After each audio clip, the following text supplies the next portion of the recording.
তুমি ইলিশ মাছ নিয়ে বসে আছো বলে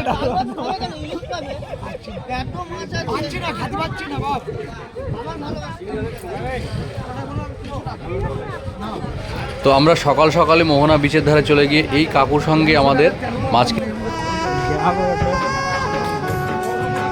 এখানে বিভিন্ন রকমের বিভিন্ন মাছ দেখতে পেলাম এবং আমরা শেষ বেশ কিছু মাছ নিয়েছি, সেটা তোমাদেরকে নেক্সট দেখাচ্ছি।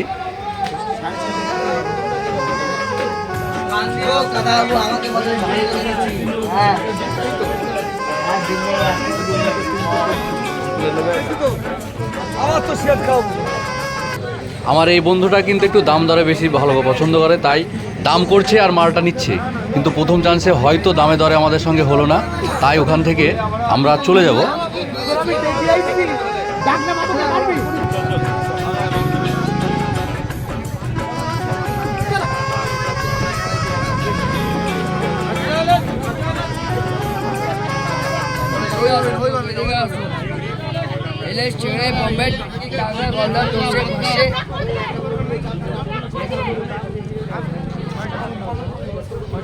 এই মাছটা খাওয়ার জন্য আমার খুব ইচ্ছে ছিল, কিন্তু বাকি তিনজনের অনিচ্ছের বাইরে, তাই খেলাম না অক্টোপাস। এই মাছটা খুব সুন্দর মাছ, আমার তো খাওয়ার ইচ্ছে ছিল, যাক বন্ধুদের জন্য খাওয়া হলো না, নেক্সট টাইম দেখবো।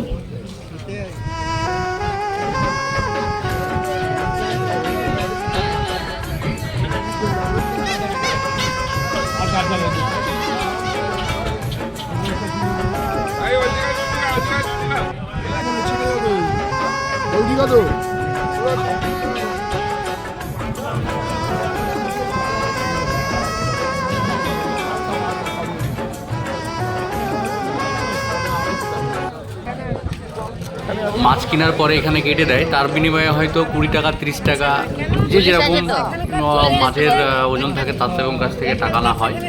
আমরা যে 4 জন বন্ধু একসঙ্গে মোহনায় গেছি, তার মধ্যে এই 3 জন আছে। আর দাম দর শেষ বেশ আমরা এই চিংড়িগুলো নিলাম। যাই হোক, বাসাতে আমাদের রান্না করার ব্যবস্থা আছে, তাই আমরা রান্না করব। এবং যে বন্ধু দাম দর করছে সেই চিংড়িটা উঠাচ্ছে। হ্যাঁ, তো যাই হোক, আর ফুটেরটা একদম কাঁচা কালার, একদম কাঁচা। এলেস বলো, এলেস বলো, এলেস বলো।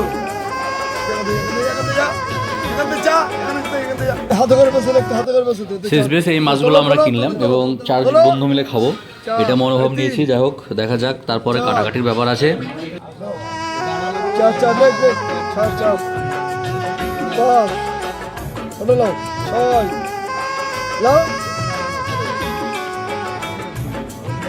লোক কজন? 4 জন আছে, 4 জন। 8টা বেশি নেবে না।